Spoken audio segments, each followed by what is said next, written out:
Hello and welcome to our emotional trauma and healing chat number 13. Number 13. Daniel, Inga, how are you guys? How are you? Good. Thank you. Thank you, Sergio. Hi, Daniel. Hello, Inka. I'm very fine as well, Sergio, and I'm excited for number 13. And Inka, you have a visitor. Yep.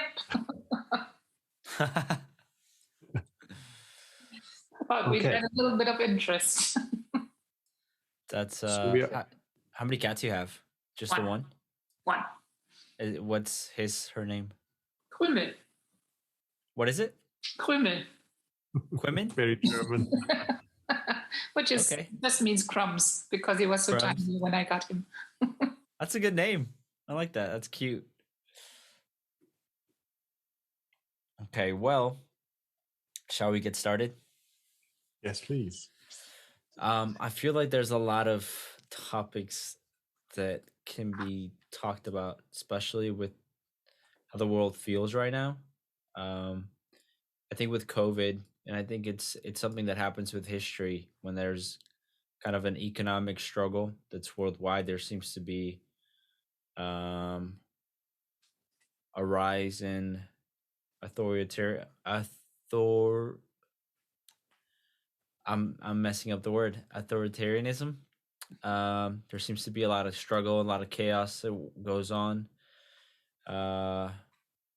And to an extent, I feel it's natural. I mean, people are trying to survive in these situations, but I feel that this is something I wanted to ask for your perspective before. We're seeing, right now with the Taliban taking over Afghanistan, and we've seen the conflicts that happen maybe with Israel.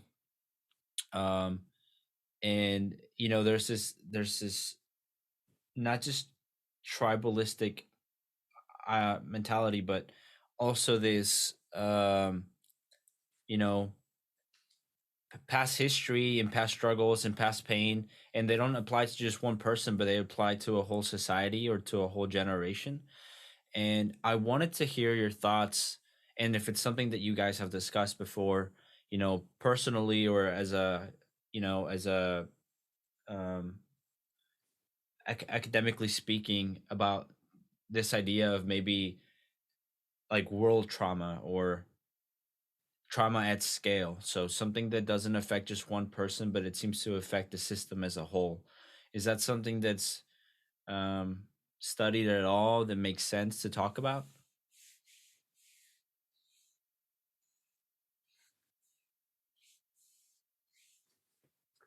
It's a difficult topic.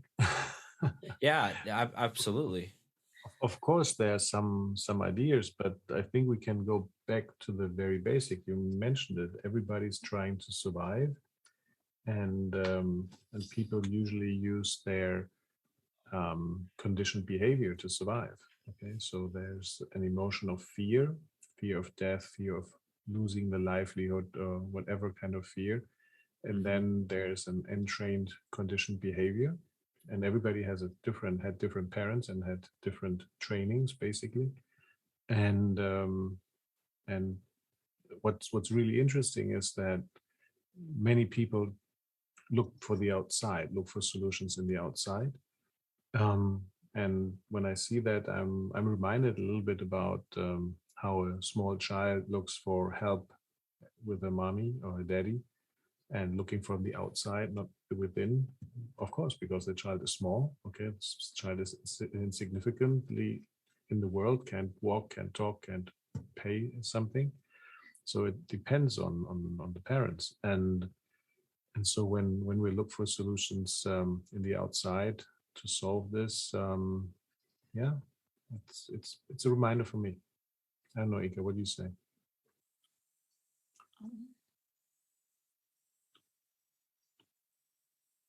Honestly, I don't know what to say along those lines because everything that you do say is going to end up um, in confirming either one or the other person's worldview, and it's really a bit too speculative to say that. What I can say is that we, according to the theory Dr. Grant McFettridge puts out, we have we have one consciousness that encompasses all our physical, mental, psychological processes. So that's all of our being. And if you want to focus on healing either one, and we're just used to seeing that as diametrical opposites, but it's not, yeah, the psyche and the body. It's actually one. So if you want to heal something, that's where you look. Like that's your own system. So the theory, and I think we've proven that to some extent in the practical application. Theory says if anything is going on in the mind or the body, we should look in our awareness and our consciousness to access the cause of it in the primary cell. Okay. Okay, well that's always a good point to start, because I don't know if this is related, but like, I'm sure we've talked about this in the past, but when I think about these topics, like when I see what's going on in other parts of the world that necessarily don't affect me, there are things that trigger me. And so sometimes I don't know if it's like you just said, it's something going on within me or something that's like affecting me because of like empathy or something like that.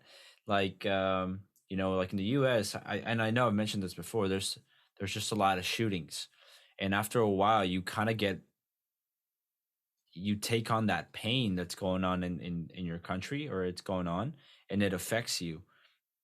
And it's a weird thing because it's not something that's like happening to you, I guess in a way you're kind of experiencing secondhand traumatic experiences, but at the same time, it is a little odd that it can affect you. At least personally, it can affect me so much, and it can sometimes wear me down. I wish it wouldn't, but and so yeah, so that's why, I mean, like you guys are saying, it's not an easy topic to talk about. I think it's an interesting one, but yeah, it's just very, very complicated to try to figure why that happens, or why we take on the trauma from earlier generations in our culture, not necessarily our family, but what happens in our culture. Sometimes we kind of carry those difficulties with us. Is that something you guys have seen? Well, we do have generational trauma, yeah. Right. So that means previous generations set up the gene expression in ourselves. Okay.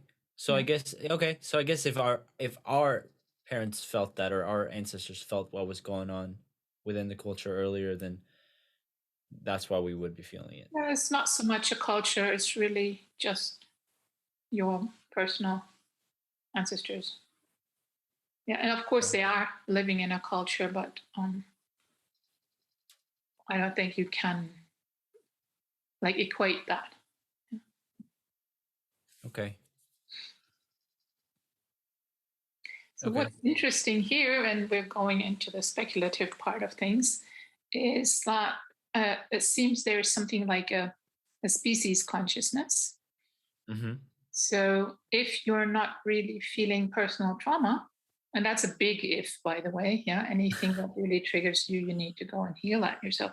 But if you feel a general uneasiness of what's going on, that might very well be something that can be picked up from the species mind or the species consciousness. So is that something like the collective consciousness that Jung would be talking about? Yeah, a bit like that.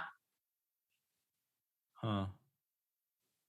That's super interesting. Yeah, it's very interesting. It's also very researched because we're still looking how we can connect the various models that we have here. So it's a bit in the realm of a speculation, like I said. And yeah, and it's a beautiful thing to bypass your own issues, okay? Because now Inka gave a wonderful reason. Oh, it's a species mind. It's not me. And I would say 97% of the cases, no, it's you first. Yeah. That was the big if that I was trying to put there. Yeah. Yeah. So you have to have a lot of work done on yourself before that becomes relevant. Okay. Yeah, that So makes sense. yeah. Okay. Well, I mean, yeah, I feel like that's a very difficult topic, and we're still kind of focusing on the individual at this point in where we are, and it only makes sense. But So when we are yeah, with episode 365, perhaps we talk about that again. perhaps we'll have more information at that time. But okay, well, let's go back to then talking about um individuals' journeys through this, you know, growth and healing and getting through the difficulties that we all have.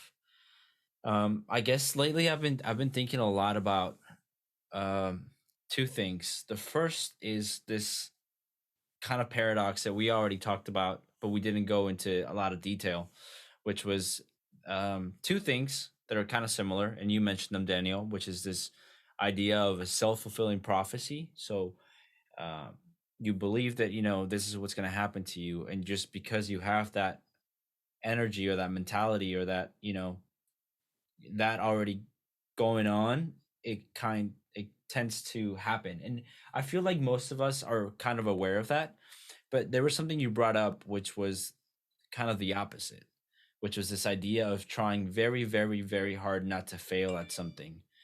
And because you're putting so much of your energy into that not happening, that is what happens. The opposite happens. You end up failing. So could you Mhm. talk a bit more about that and how that's related to our subconscious programming or our traumas or those perspectives? Well, it's an observation I had with clients and patients, that since avoidance is the main coping mechanism, or one of the main coping mechanisms, but I think the most widely used. Obviously, whenever something is going to happen, or it's probable to happen, and that is an undesired thing, then people start avoiding.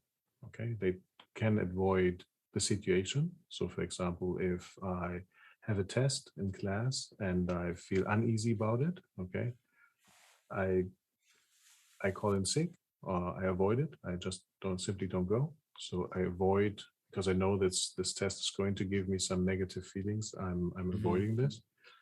Um, or if something already happened, I don't know, my boss yelled at me or something like this, and I felt um, not very very nice inside. I'm just trying to avoid that feeling by distracting myself, using my cell phone, tick tick tick tick, and then um, going to social media and then not think about what happens, and I'm avoiding um, that part.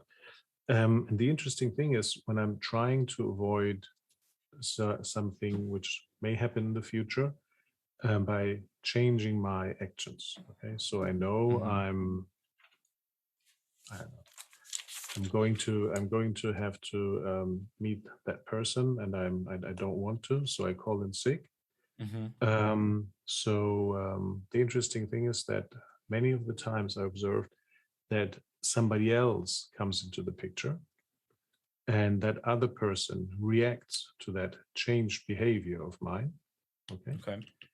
And then actually, with that person's action, then basically we go full circle, and then that what we wanted to avoid actually happens. Okay. So, for example, you don't want to go into the hospital, and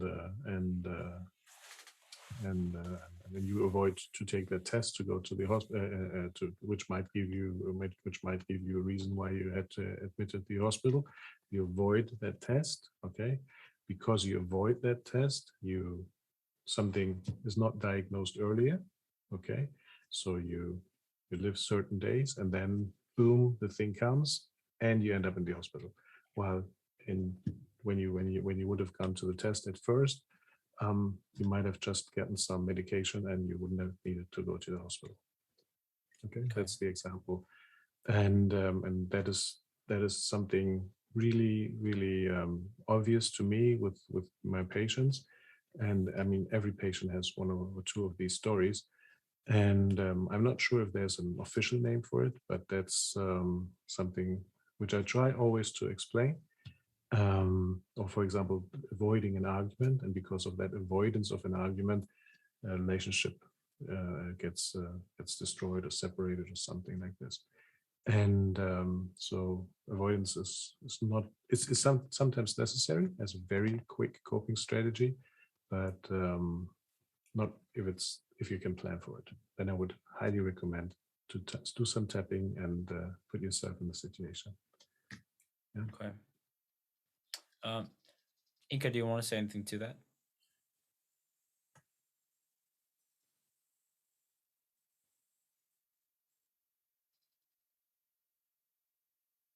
I mean, it's really, really hard to say anything beyond what's already known. It's a self-fulfilling prophecy.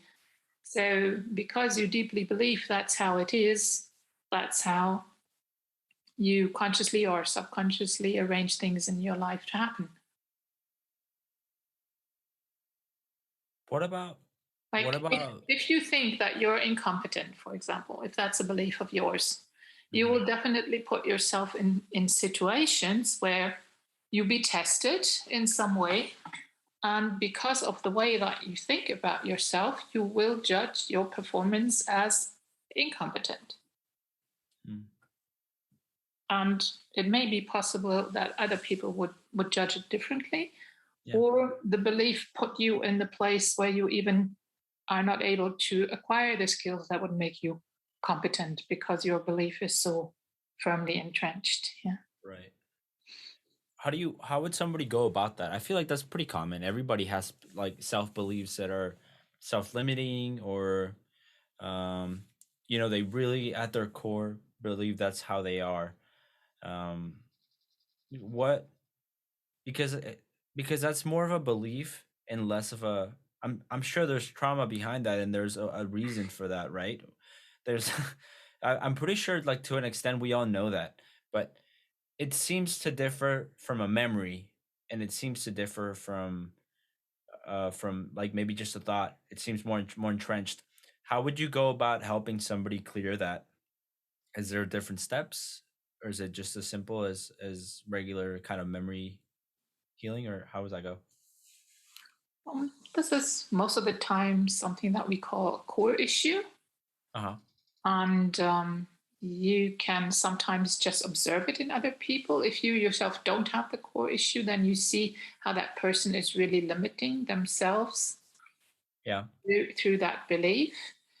If it's not quite that obvious, there's an interview technique that allows us to get to the bottom of what's the driving belief behind a trauma. Okay. Yeah, that makes sense. Um, we were talking about self-fulfilling prophecies, and sometimes you're saying they're are they primarily because of coping mechanisms, or are they also because of, you're saying they can also be because of limiting beliefs, right? So it's not just because of a coping mechanism, but Well, I think that there's a connection. So when your belief is that you are incapable of acing that exam, or passing that exam, um, that's an limited internal belief, and then your conscious mind is trying to compute way out of it and trying to avoid that exam. Well, when you're not there, you're not passing it. Basically, you're creating that what you want to avoid. Okay. So I okay. think if I think closer about it, it has more to do with, you have an idea inside what's going to happen because of trauma, because of beliefs or of trauma, and you're trying to avoid that, what's going to happen. And by that avoidance, you basically turn around and do it. Yeah. Okay. What about situations where people are trying very, very hard not to be like somebody in their life who maybe hurt them? Or I think we all know somebody who, maybe they had a bad parent, or they had bad parents, and so they, they swear to not be like their parents, or their parents were like heavy drinkers or heavy smokers, and because that affected them so much, they happen to be the opposite. You know, they don't smoke. Where does that fall? It doesn't seem like a self-fulfilling prophecy. In fact, I know a lot of people who are the opposite because of how their parents were, myself included, to be honest. So is the opposite the optimal way to go, or is it just the same, just on the opposite side? I mean, I would hope it wouldn't be. I would hope it'd be a better scenario. I mean, I think I try to be more. I see your point, because like personally, I try to be more open and emotional and attuned, but then at the same time, I can be overly like I can always be like, "Are you okay? Like, how are you feeling?" And I am aware that's a trauma response within me, right? That's like me wanting to make people always feel good because it's related to me. But at the same time, I also know it's what I wish I would have had. So it feels like on a tier level, like it's better, but it's still not, the healthiest way to go about it. But it certainly doesn't feel like I mean, maybe in a different way, it could be a self-fulfilling prophecy, but I don't know. I don't know. You Well, tell me. That's why I'm asking. Imagine the following scenario. The parents of a child were emotionally unavailable. Okay. Right. And that had hurt the child very much. And the child is conscious about that problem and says, I'm not going to be ending up like my parents. So Yeah. I'm being overly emotional. So that's this kind of dad who hugs and kisses his child when he says goodbye in pre-K Yeah. and kindergarten. And in kindergarten, it's still cool. First grade, it's getting a little uncool, but the father still does that.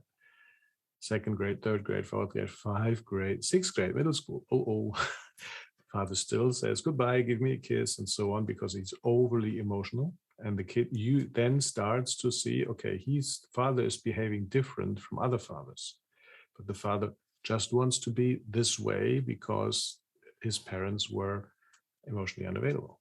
So, what do Okay. you think kids going to take away from that, growing up with that father?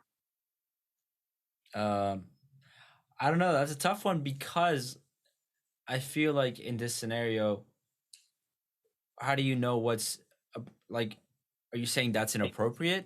Like, because No, it's embarrassing the kid, no. the overly, or you're saying overly, but like I wouldn't think it's bad to be affectionate to your child. I think it's important.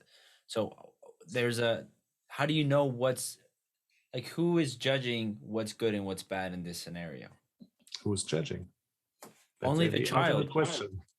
Only the child would be, unless he feels uncomfortable. No. Like it's like he's being embarrassed by his peers, or Yeah. But See, that's the peers might judge, the child might judge, the father also might judge, because I'm good now. I finally do it the way I want it to be, have, and so on.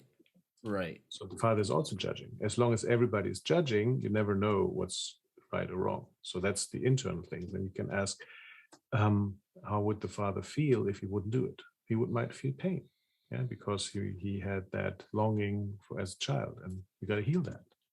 And when you heal that, so you can't escape that situation by just thinking or changing your behavior.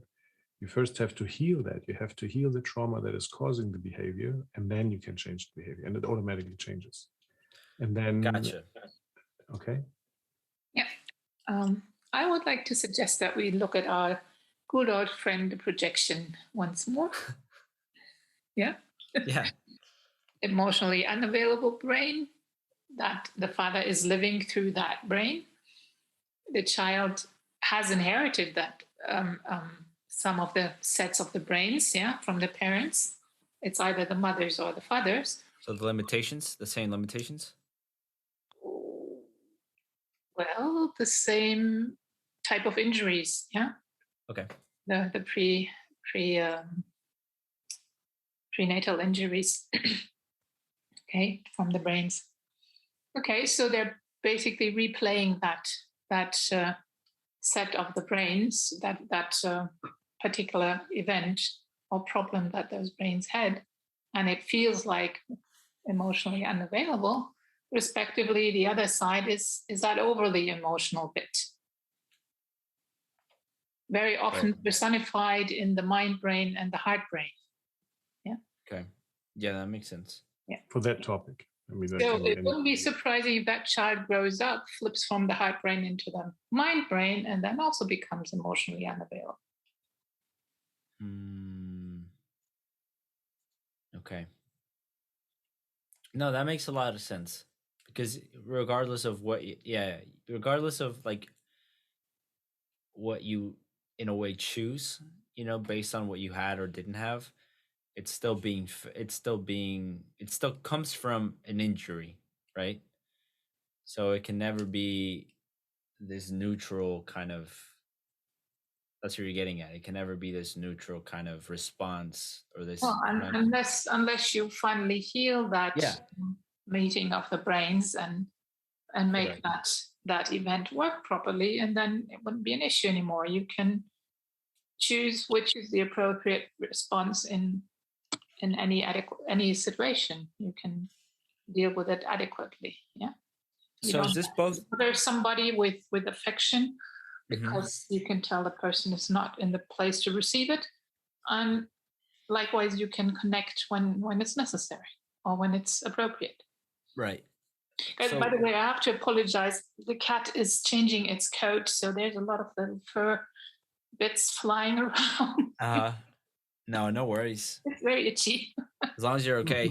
I'm fine. So, so is this both a biographical and a developmental trauma or a prenatal trauma? So what happened to you, like in this example, like if you didn't have an affectionate parent, for example, and you feel that as you're growing up, but then you're saying there's also the earlier wound that you carry from the same reason your father wasn't like that, right? Okay, we might have to clarify something here. Your biographical trauma just means it's a trauma that happened to you during your lifetime, right? Whereas we said lifetime starts prenatally. Okay, so those things are not opposites; they're actually encompassing each other. Oh, okay. But okay, that's fair. But for the sake of where we are outside of the scope of just the Peak States Institute, and I know it may not be relevant, maybe, but when we talk about maybe like EMDR or somatic experiencing, these kinds of things would only go up to maybe how you felt as you are quote unquote conscious, after like a couple of years in this earth, right? Or even pre-verbally. So you couldn't do much there. Here's the thing: the theory is just not matching.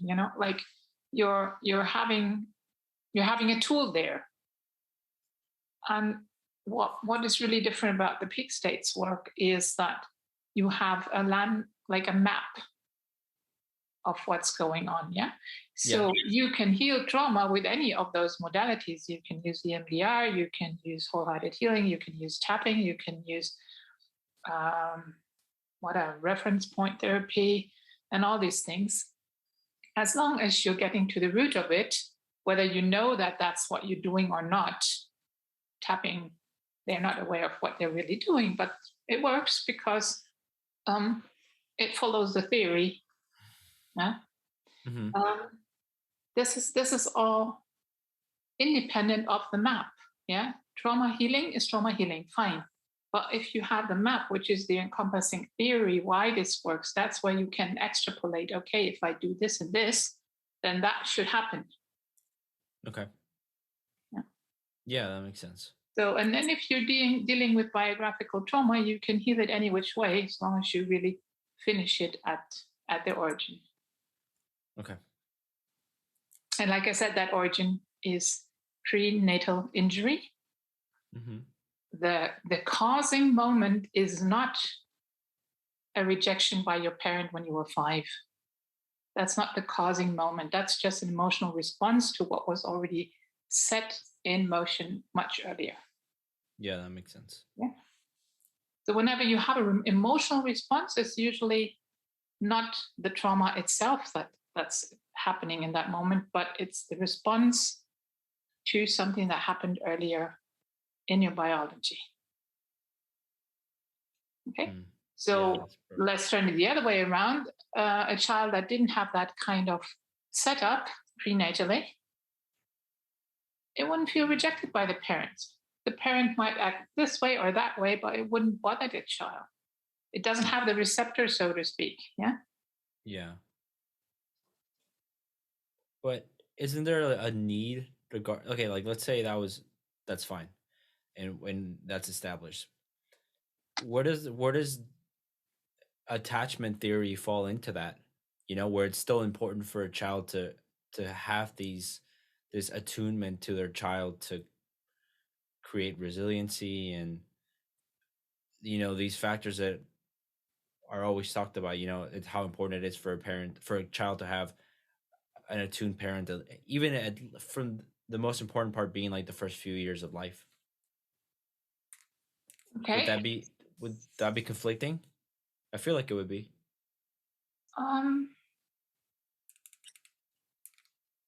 Now that needs a bit of thinking through. One way that could be seen is that essentially the parent is asked to again cope with what's already there and minimize the damage. Yeah. So the whole instructions or the whole theory is derived from the attachment theory would be something that this is how you prevent what's already there from being acted out. Okay.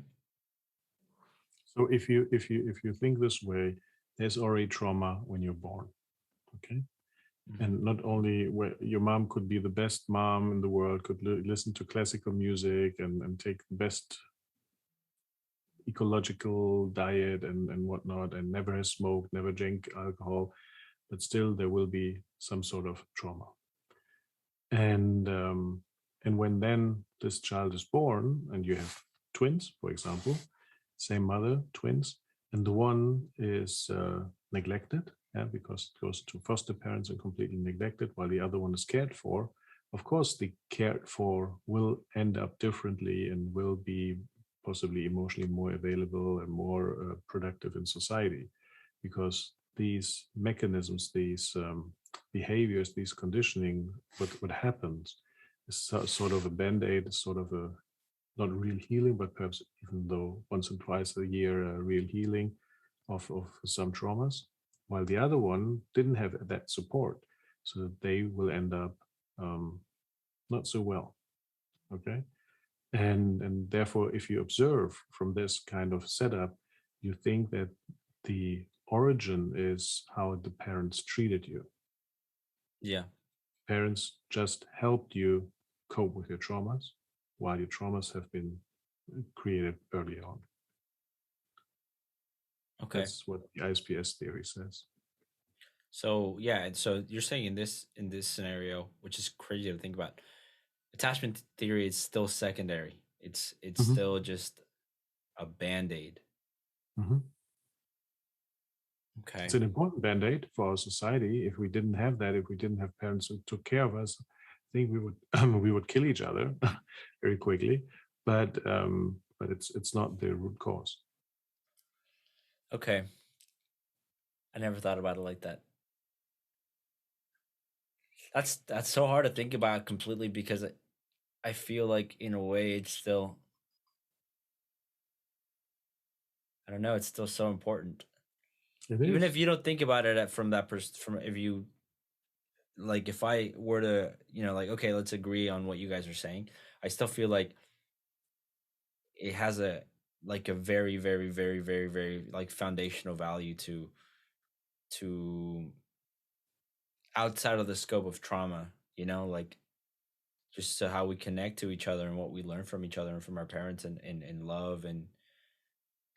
But outside of it, outside of trauma, I could see that it makes sense. Which leads me to another question that I'm taking from my years in college and my psych degree, and I've been wanting to ask this for a long time actually. I'm pretty sure like there's this model that personality is something you're born with, and your temperament, after a while, it like doesn't change, and you're born a certain way, and this is how you are. And the more I do like healing work, and I work with you guys, and I read stuff, I think about it from a trauma perspective, and I feel like you guys might have a good answer to this, but when you've worked with people, have you noticed somebody who maybe was this way before starting to work, and then their quote unquote their personality changed, like they were very different afterwards? I think when we think about personality, we can think of somebody who's, I don't know, like shy, or they're confident, or what else? What else makes someone's personality? Their quirkiness, just a lot of things, right? How much have you noticed that trauma affects somebody's personality?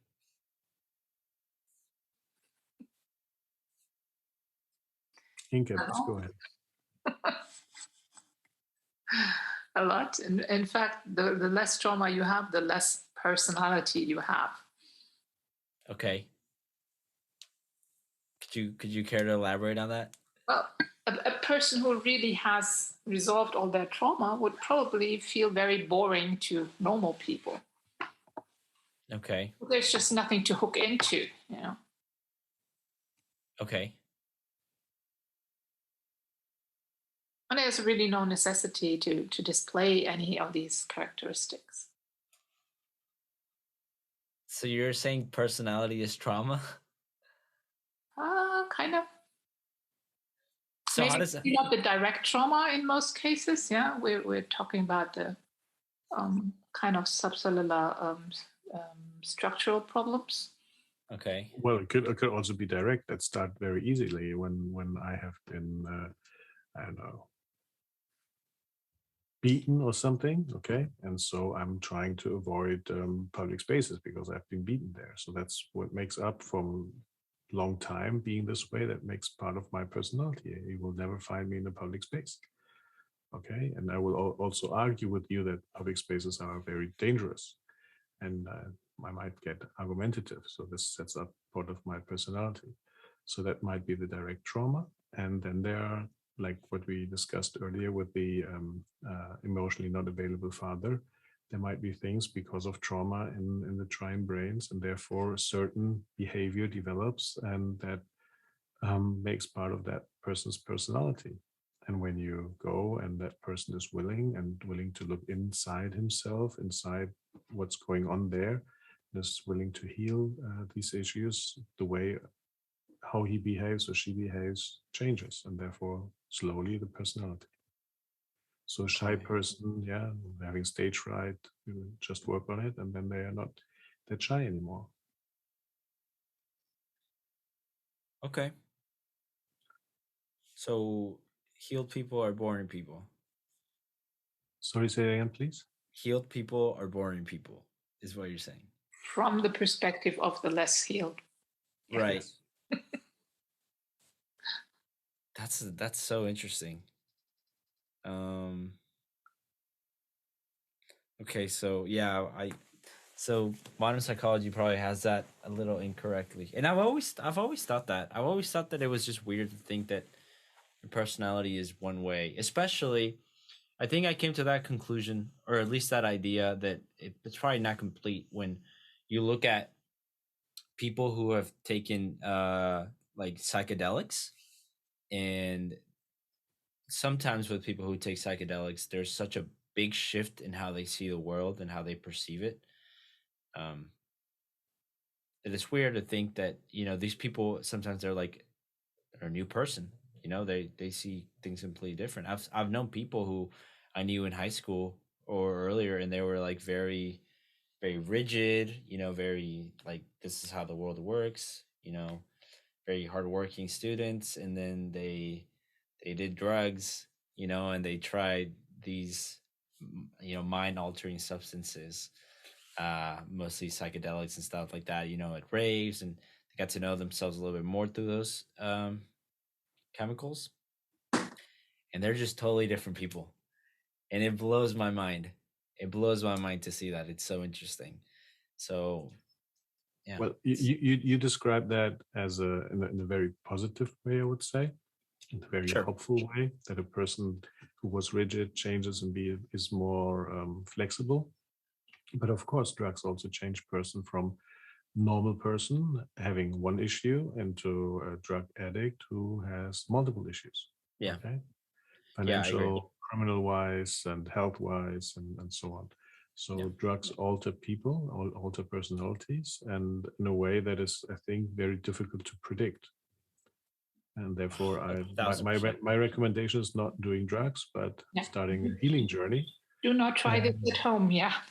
Yeah, I know. I totally agree. And I mean, I say from my perspective, which is the opposite. Yeah, like it awoke for me. Marijuana awoke a lot of stuff in me, and if I could go back, I would just not do it. But I don't have that option, so the next best thing is to start healing. I agree. My only reason for bringing it up is I want to clarify that. Yeah, I am in that same boat. I don't think drugs are the option. I think they can be easier, but they can also be riskier. And I think that's where the danger lies, because it's kind of like a roulette, like, yeah, you could win jackpot, but you can also like lose all your money. So yeah, I wanted to clarify that. For me, it was just interesting seeing that. That's what got me to think about it, and that's why I wanted to ask y'all, because I got to see somebody whose personality was so different, and yeah, so it's really good to understand. Let's go back to people who have healed, who have certain states of consciousness are pretty boring. I know a very, very interesting example, Eckhart Tolle. He speaks very slowly. And at first, when people told me to check him out and to listen to him, I was like, no, no, no, no, no, no. My time is too valuable. I have things to do, and so on. I couldn't stand him. He was so slow. And well, after some healing, after half a year, a quarter of a year, or something, I checked him out again, and yeah, there was some progress inside of me, so I could listen to him and actually found very interesting ideas that he promotes. And but that's with many people. Many people listen to him and they can't stand it. Yeah, so makes boring. sense. Yeah, Well, he actually isn't. He's a great example. He's a great example. And the part where people can't stand it, that's their own trauma being triggered. Because when you listen to him, you can hear the state that he's in. Like you can hear that he's in a particular state of consciousness.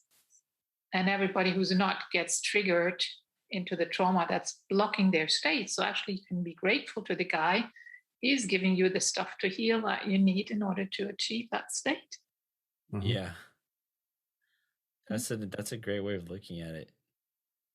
Oh, that applies for most things. So when your boss yells at you and you are getting afraid, well, don't blame it on your boss. Just say, okay, I'm getting afraid. Just I'm healing it. And next time he yells at me, first of all, I don't get afraid. And second of all, I might have a better answer then. And third of all, he helped me discover my traumas, my issues. Yeah, that's true.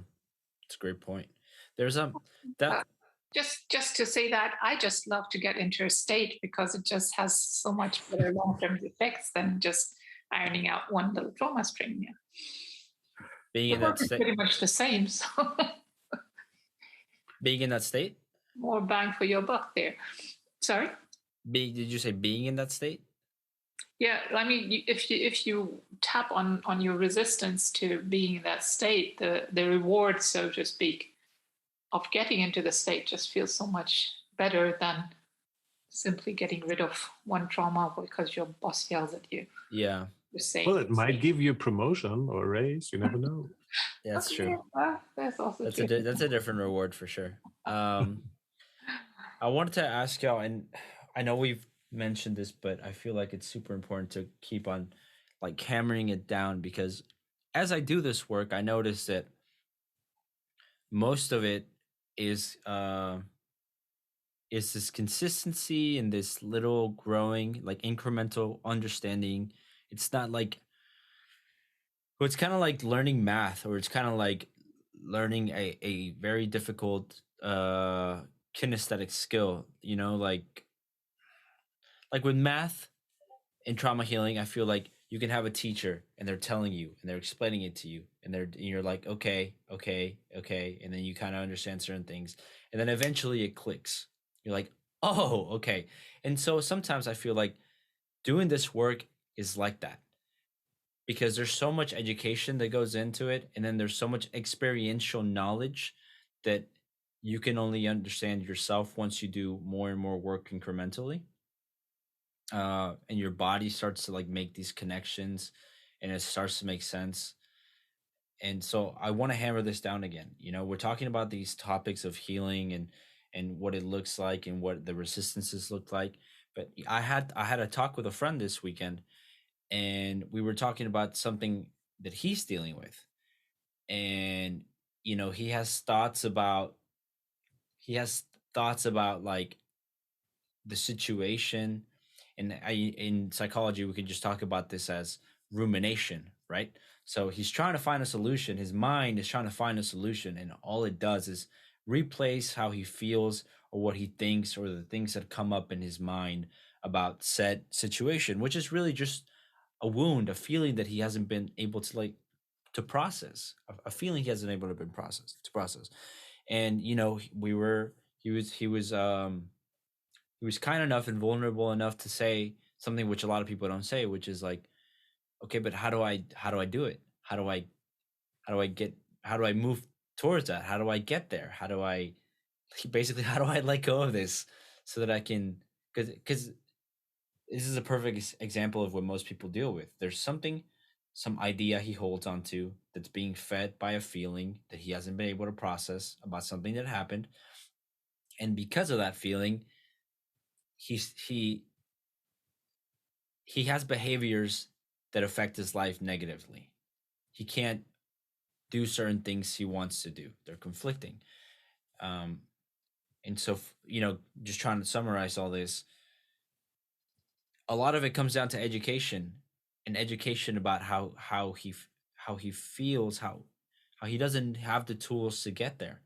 And sometimes I feel like because people don't know what to do there, they might not go to therapy or they might not work with somebody who can help them. So because they don't understand how to feel confident about anything that's going on within themselves, they don't feel like they're able to go to somebody who's going to help them. And I feel like this disconnection is why a lot of people don't try to help themselves. So, Inka, you said that the most important thing is that, you know, something that really helped you was that feelings are always sensations in your body, right? They're always something that's you feel in your body.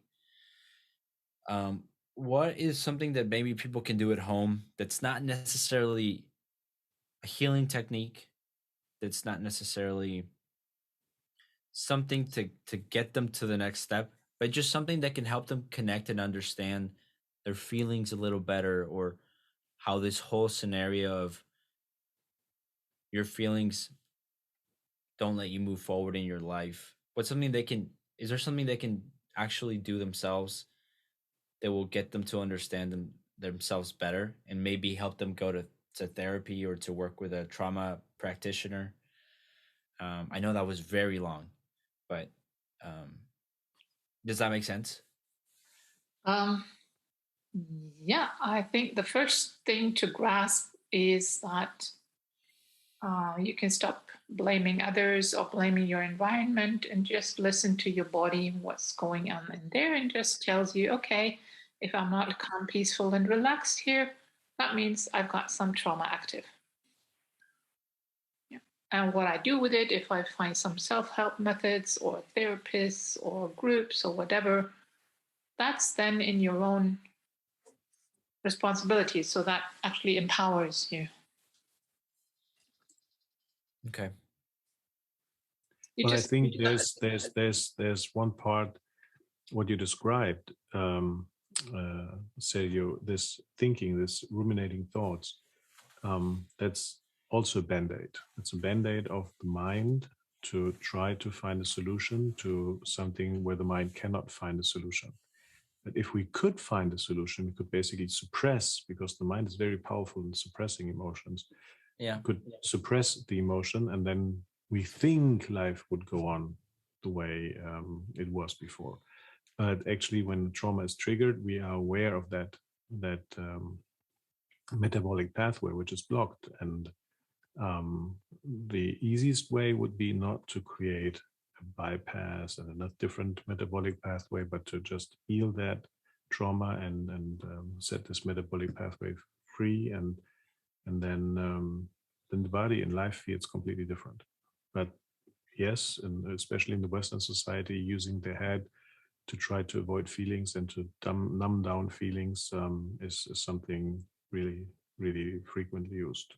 And it's very difficult for people who have used that for decades to actually feel. Okay, I remember one client who was incredibly intelligent. He could think his way out of most situations, but he would repeat. Yeah, as we discussed before, the self-fulfilling prophecy. He would repeat many situations in his life. So he had schemas there.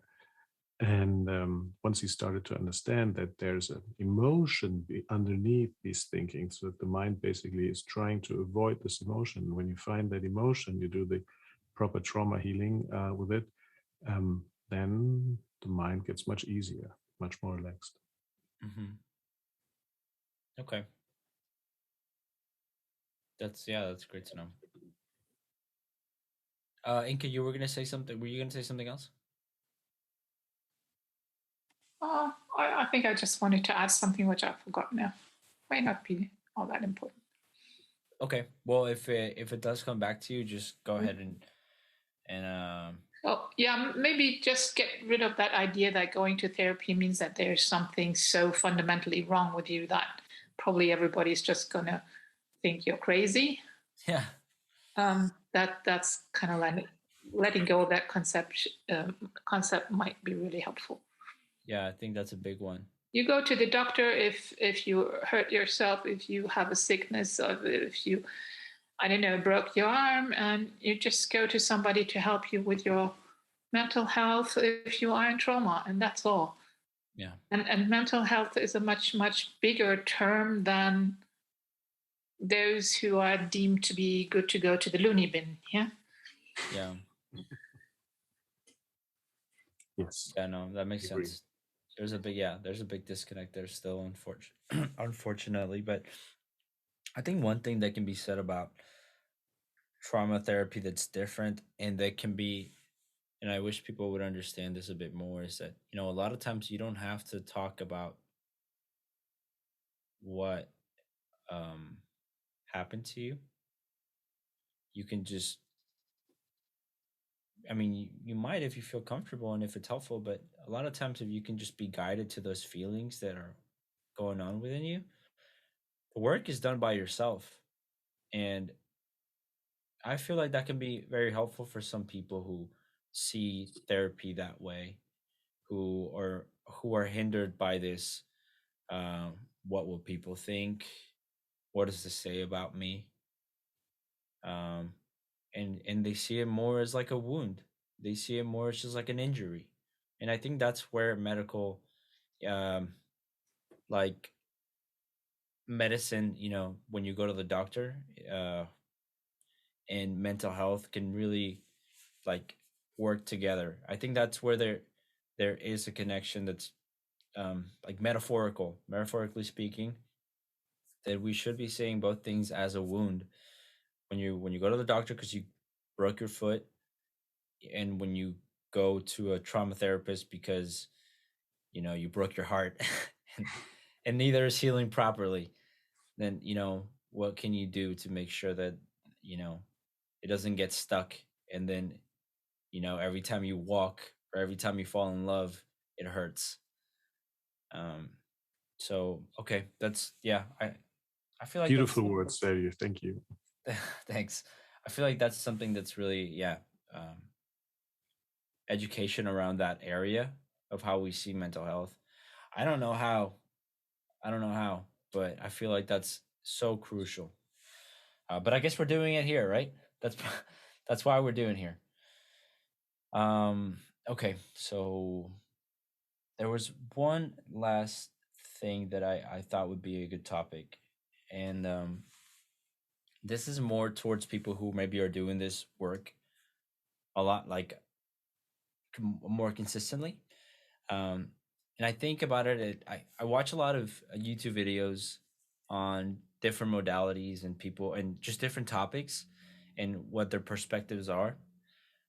Some great ones are there's a somatic therapist called Irene Lyon, and she's great. She does a lot of somatic experiencing and she has a lot of information. I think it's super educational. There's a couple that are more spiritual, and Christina Lopes is one, and she's more spiritual, but she comes from a clinical perspective as well. And uh, one of the things that Irene says is that doing, healing isn't just like a one-off thing. A lot of times, it can be kind of like a lifestyle, and it can be a process. Sometimes people talk about it in layers, like an onion. They use that metaphor where you're just peeling down layers of things that happen to you to feel better. But I was thinking about something, um, and I don't know if it falls within the scope of trauma healing and people who do it a lot, and that's this idea of perfectionism. um there's I feel like there's always going to be something to heal. There's always something that you can heal. There's always something that happened to you. There's always something that can be better about yourself.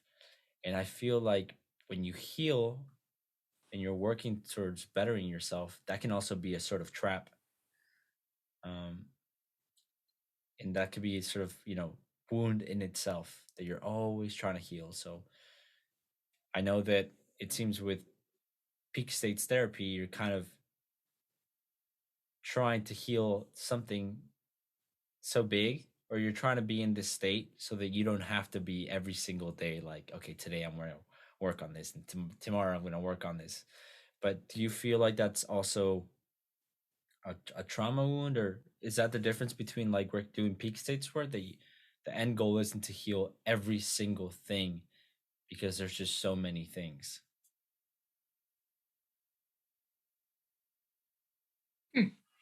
Yes and no. um, I would say from a peak states perspective, you heal trauma that's activated in your life in the present. Okay. Yeah, so you don't have to go digging for this and that and this and that. Just deal with the stuff that's really making a difference in your life in the here and now. Okay. And then beyond your personal trauma and your generational trauma and what have you, you can go and look for states which will just help you to be more centered and more grounded, so that if you hit a trauma, you don't get like kicked totally out of your center, right? So Yeah. these states would do that for you. Beyond that, I think, and that's maybe my personal philosophy, I think mankind has a lot of potential that it hasn't reached yet. And that, and considering the state of affairs on this planet, there's definitely stuff that we can heal on a very high level, on a meta level, to hopefully avoid these kind of things before we finally finish everyone and everything off. Okay. Yeah, it's a bit of a dire outlook here. Yeah. Well, I actually, I don't think it's a dire outlook. I think it's a very pragmatic outlook. Okay. Instead of theorizing about what your mom and dad could have done wrong and you should avoid or should write a letter or whatnot, other therapies recommend, simply go, okay, I'm going to the gym. What do I feel? Oh, I feel insecure because of my, I don't know, my hair length. Okay. We heal that trauma about being insecure about your hair length. Okay. So going to the gym is now easy. Perfect. So going to work. I feel insecure about my colleagues. Okay. Just deal with that. And then basically you enhanced your comfort zone and you just live your everyday life. And then it's time about to plan your vacation. Oh, I don't plan a vacation where I have to travel by air. Oh, because I am afraid of planes. Oh, Mhm. you heal that. And then you think about it again. Okay, now I'm not afraid of planes. What do I do? I always wanted to see Greece. Okay, so I travel to Greece. Again, your life, your experience a little bit enhanced. Okay, you don't necessarily need to. Of course, if you every time you go to bed you are tormented by whatever trauma you had because you had a car accident. Of course, you heal that as well, so you can go to bed and sleep well. But we are not here to create the perfect human, because I don't know. I have no idea if we can get that far.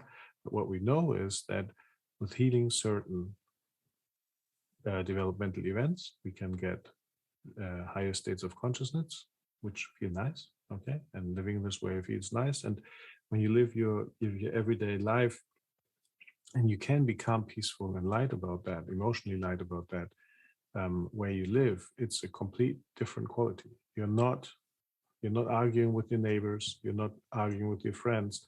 You're just having fun and you're just experiencing. Right. And you have more Okay. energy. That's always good too. Uh, okay, Inka. What can I ask you a little bit more about what you were saying in terms of the higher state, higher states that we or things we need to heal? You were talking about the meta things. Could you go a little bit deeper into that? Well, a person who is calm, peaceful, and relaxed is not going to have a lot of conflict potential. So if you just extrapolated that to everybody on the planet, you know, the whole planet would look quite different. Hmm. Yeah, no, We you're right. wouldn't have the vaxxers and the anti-vaxxers. We wouldn't have the person saying men can drive car, women can't drive car, and stuff like this. This all goes away because it's not needed anymore. It's not helpful. It actually hinders experience. Yeah, there's a lot of that. I feel like. Do you think that's always been there, or do you think it's always been there, and with the internet, it's just gotten worse, or do you think the internet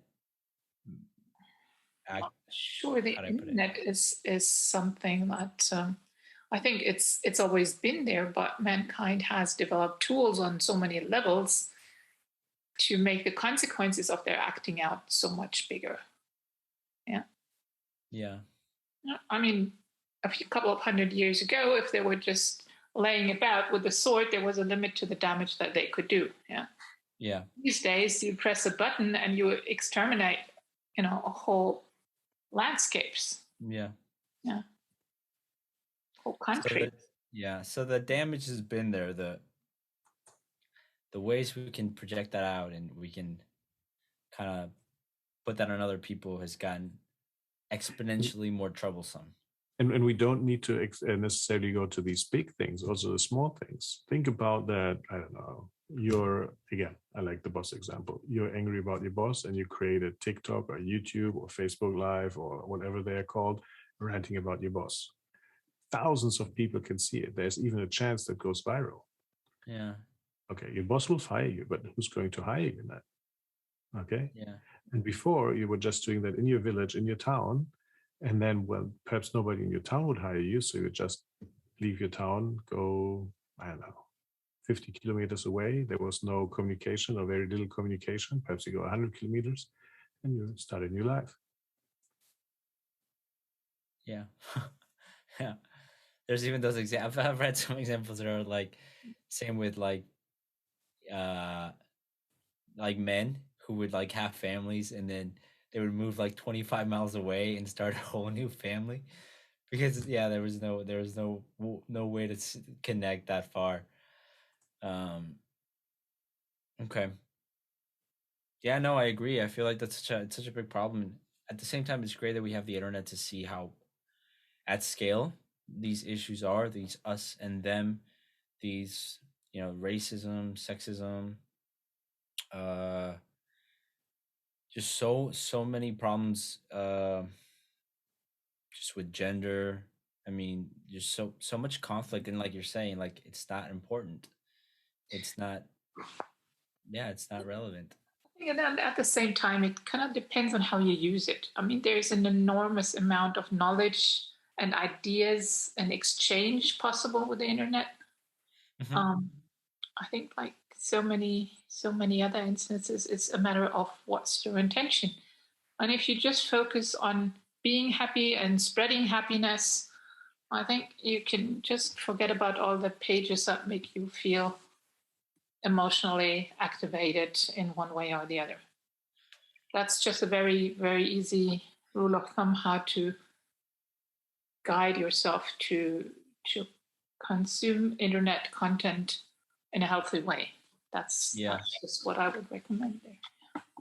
Is that's it yeah, helping you or is it activating you? Does it give you more ideas? Does it widen your horizons? Does it open your heart, or is it constricting you, contracting you, getting you angry, annoyed, anxious, and so forth? that's a good point. That's a great mentality to have. But you mentioned happiness. Are you, from your perspective? I feel like so. I feel like we're always taught that like the end goal is that we should always be happy, that we should always be, you know, like joyful, or more than anything, the word happy, right? I feel like it's even used. Psychology and marketing have made that, like their bread and butter alongside with like sex.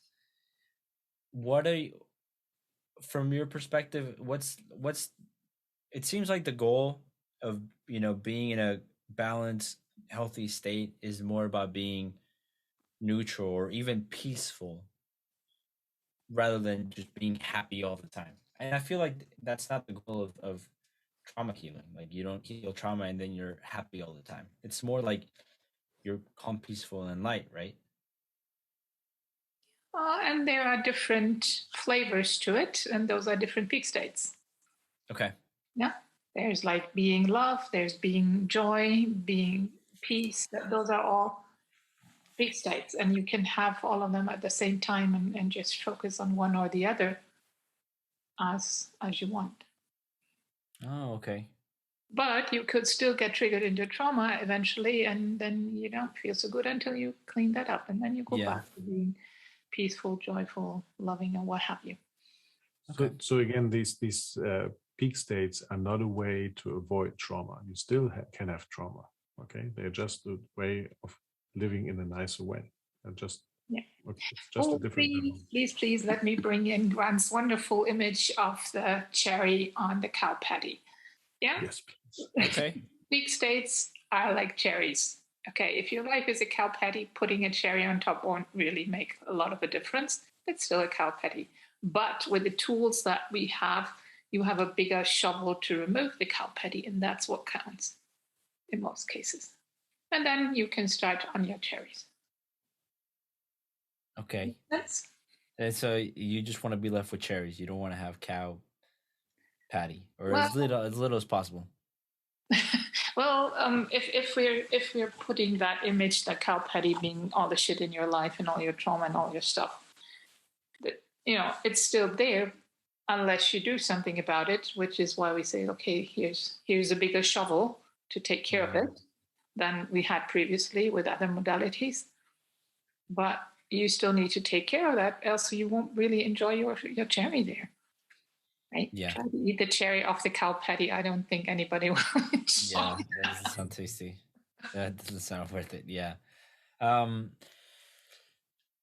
what was I gonna say? So when people, if people are interested in working with you guys, you can do certain things, right? You can help them reach some of these peak states. You can help them clear up some heavy trauma, or if they're coming to you for something very important. But it seems like you can also give them a bigger shovel. So do you guys do coaching?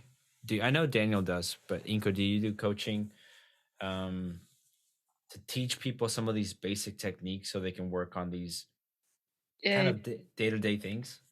Actually, if the client is in a place to want and to be able to do that, my goal is to give them the tools so that they can do their basic trauma healing for themselves. They don't need to come and run every time Yes. something is there's a little twinge or a little cramp or something. Yeah. Yeah. So I love for people to do that on their own. I don't think I'm going to be going into unemployment anytime soon. So I'd rather see more people taking care of their own stuff. And I'm happy to help them do that by teaching them the tools. Yeah. If there's anything that we've seen is that there's a big mental health issue happening the past few decades, more and more. Whether it's becoming more like prevalent or it's just becoming more, it's coming out more in the open. I feel like it's a bit of both, but mostly I feel like it's coming out in the open because that's where social media and the internet has shed a light on something that older generations have been keeping a lid on for a very long time. Um, but so how would that look like? How does that look like when somebody, if somebody were to go like, hey, I just saw these videos and I want to learn to start healing, my insecurities and this and that and the daily things in my life that make me feel like crappy.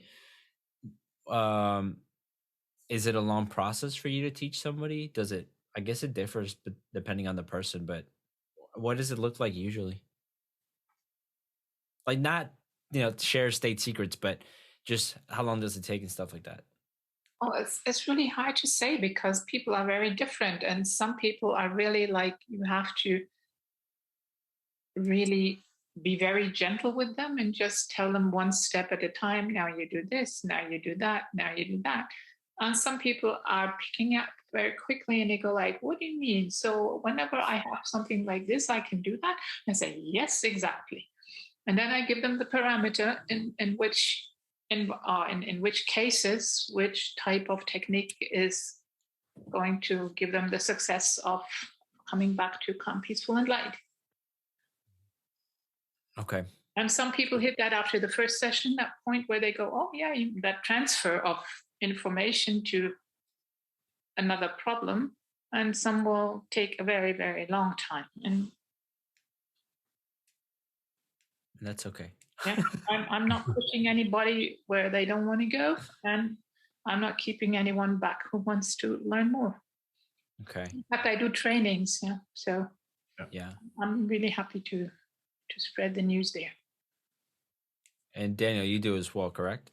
Yes. So it's exactly as Inga said. I had clients after the first session. They are very keen on working with themselves, on themselves, and since they're very easy techniques at the beginning, it's very easy, and then you elaborate a little bit more, a little bit more, and then there are techniques with 50 to 60% of your daily issues you can solve on your own after a while. That's very easy, and then there are certain things that they need some help.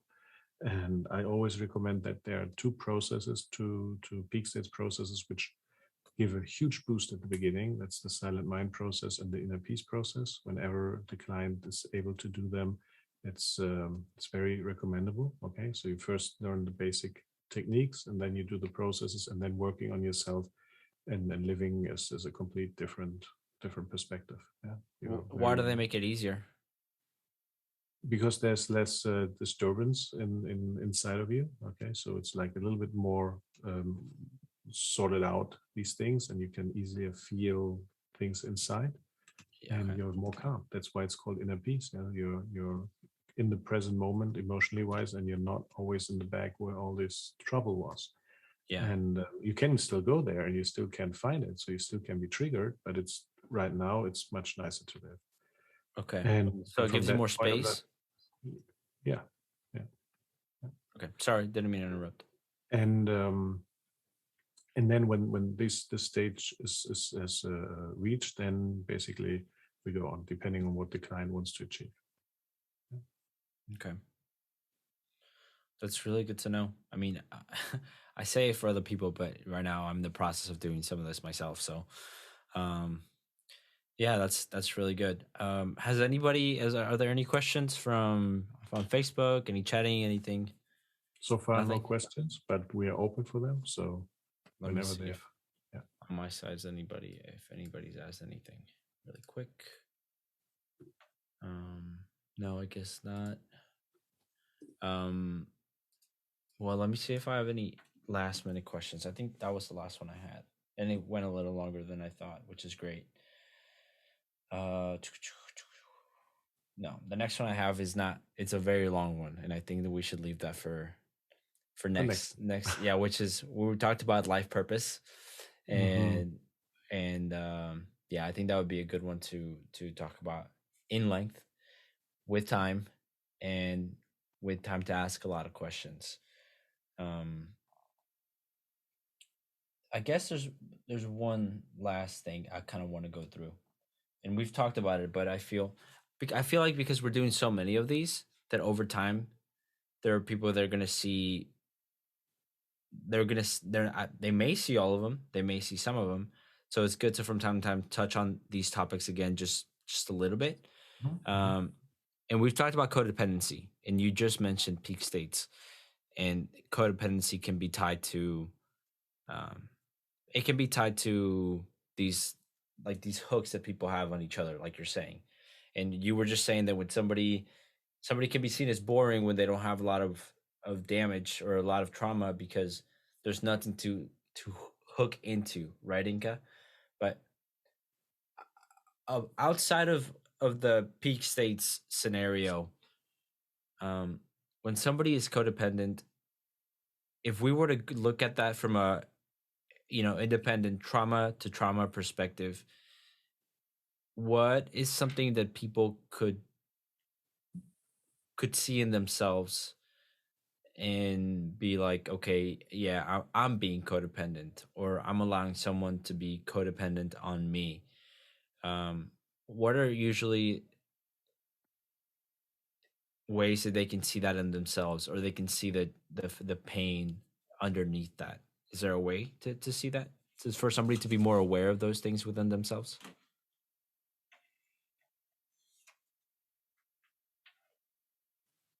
But one easy thing would always be to imagine how you would feel without that person you think you're codependent with.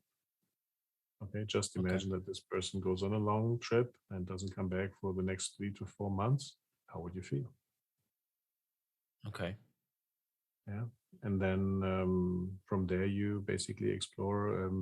Okay, I don't know. I'm not alone because I have a dog. Okay, then how would you feel when the dog also goes to your parents' house for an extended period of time? And then I feel alone. Okay, so aloneness might be an issue then. Okay, or it's not alone, but it's too quiet. So then there Yeah. must be something with the quietness in the house. Or so just imagine things like this. Okay. So if in that example, like if you were to feel alone, if you did that, if you imagined what would it feel like without this person or this animal, I feel like loneliness it's a big feeling. So are you able to? Does it fall within? Because it's such a social, because we're social animals and our need to connect is a very, very primal thing. Are we able to get rid of that feeling of loneliness, or is that always a trauma response, or is that a necessary, like when you're hungry, like being hungry can feel terrible, but you can't heal the feeling of hunger if it's a biological need. Would the feeling of loneliness be feeling a biological need in that sense, where you're saying, oh, I need to go and socialize? Or is that a trauma response as well? Yes. Thank Period. you. Very precise. You're very short and precise. Yes. Is that harder? I feel like loneliness is such a big word, such a big feeling, such a universal feeling as well, that does it fall under the same kind of, you know, basic trauma healing, or is it more complex? It can be more complex. Like any feeling, you have to explore different diagnostic possibilities to hit upon the right technique to employ, Mhm. because it can stem from different um, structural problems as well as individual biographical trauma. Mm-hmm. Okay. It's just a symptom, like when you take your car to the garage and you just tell the guy, there's weird noises coming. Right. Yeah. And then the guy will say, yeah, coming from where? Is it front or back? Is it the bottom or the top? And then he just tries to, narrow down the options where exactly could the problem be. It could be just as simple as a Coke can in the trunk. Okay. You just need to throw it away and then the problem is gone. It's a simple trauma, or it could be something more complex. Okay. That makes sense. That's good to know. Yeah. So not necessarily that I think it's an important thing to note. So the amount of of loading you might have, of pain, of suffering you might have, is not necessarily in proportion to the complexity of resolving the trauma. Okay, yeah. So you might be tormented by something, and it might be just a simple crumple, and you do that with regular tapping, and it's gone. Yeah, okay. the equivalent of the Coke can in the trunk. Yeah. Yes. Yeah. And sometimes it doesn't bother you. Charge isn't really relevant. Yeah. Yeah. Important. And sometimes it doesn't bother you. It's just a small thing, but perhaps your spouse is bothered or something like this, and you say, "Okay, I'm going to heal that." Oof, it's a big thing. And it's a whole can of worms. Yeah. Are you from a like intensity? So when you say that, though, are you saying you're saying that when it can be something that feels like terrible, and then a simple technique can heal it? But when you're saying that it can be a whole can of worms, does that tend to be just more difficult to heal because it can be really painful as well, or just it's complicated to get rid of it? Both. Yeah. Both. Like Coke can in the trunk or new motor, Yeah.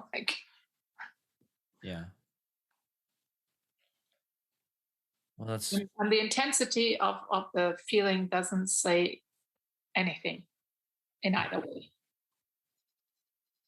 And that's also difficult to understand and to comprehend, but that's just the way we experience it. Yeah. No, that makes sense. And I think that's why it's so important that you guys are, so well versed and practiced, and that there's books out kind of explaining some of this stuff, and that when somebody comes to you, especially if they don't know what's going on with them, it doesn't hurt to just ask and see if somebody knows how to help you, and maybe save you 2, 3, 4 years or a whole lifetime of an event that happened to you, or a feeling that you're holding on to. So and suffering, lifelong suffering, that's a month-long or year-long suffering, could be resolved very quickly. Yeah. Well, that's it for me and the questions I had for today for you guys. Is there anything you want to add? Anything you might want to say before we go? No, thank you, Sergio. I think it's a very wonderful it's a wonderful session we had. Our number 13. So yeah. Okay, great. Anything you want to add, Inka? No, I'm good. Thanks very much. Okay. Thank you very much. Well, until next time, thank you for your time. Thank you for your answers, your patience, and your insight as always. So have a good day. And to everybody who sees this, ask any questions if you have any, and we're always here to help and to chat. Until next time. Bye-bye. Thanks. Bye, Inka. Bye, Daniel.